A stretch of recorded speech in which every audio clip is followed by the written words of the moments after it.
కన్యాకుమారి భారతదేశములోని ముఖ్యమైన పుణ్యక్షేత్రములలో కన్యాకుమారి ప్రసిద్ధికెక్కినది.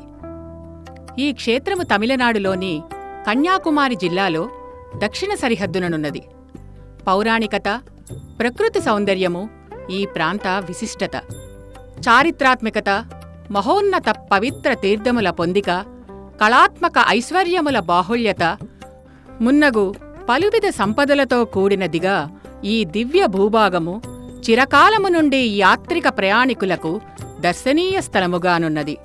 ఎదురుగా మూడు వైపులను గంభీరంగా నీలిరంగు సముద్రము, పలు విధములైన రంగుల ఇసుకతో అలంకరించబడిన విశాల సముద్ర తీరము, సముద్ర మధ్యమునను తీరములనను అక్కడక్కడ కనిపించు చిన్న పెద్ద బండలు, హెచ్చుతగ్గులైన నినాదములతో కూడి నాట్యము చేయుచూ తీరమునకు మోయుచున్న అలలు, వీటన్నిటినీ చూచిన మానవ హృదయము పులకరించును.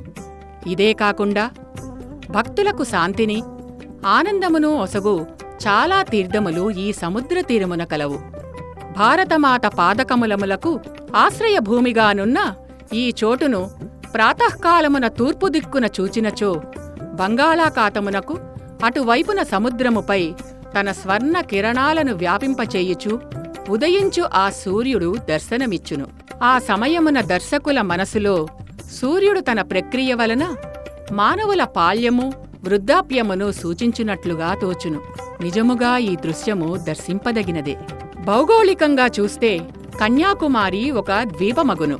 ఇక్కడ తూర్పు దిక్కుగా బంగాళాఖాతము, దక్షిణాన హిందూ మహాసముద్రము, పడమట అరేబియా సముద్రము అన్నీ కలిసి తమ అలల అంజలులతో భారతీదేవి పాదములకు సదా పూజలు చేయుచున్నట్లు కొన్ని పౌర్ణములలో సూర్యాస్తమయము కాగానే చంద్రోదయము కనబడుచున్నది.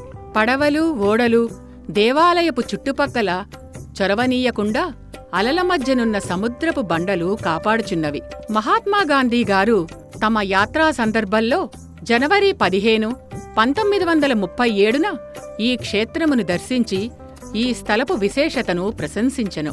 తీరమున ఇసుకతిన్నెలున్నవి. సాయంకాలములందు ప్రజలు ఇచ్చట విశ్రాంతి తీసుకొందురు. అప్పుడు ఎదురుగా దుముకుతూ గంతులు చేయుచున్నట్టి ఆ అలలను చూసి పూర్తి జీవితపు ఆనందము, దుఃఖము అనే అలల మధ్య నలిగి ముక్కలవుతూ ఎప్పటికీ ఈ జీవితంపై ఆశ ఉంచకూడదని సముద్రతీరపు రంగురంగుల ఇసుక మరియు సముద్రగర్భము నుండి లభించు ముత్యపు చిప్పలు, శంఖముల లాంటి వస్తువులు చూడ చాలా ముచ్చటగా ఉండును.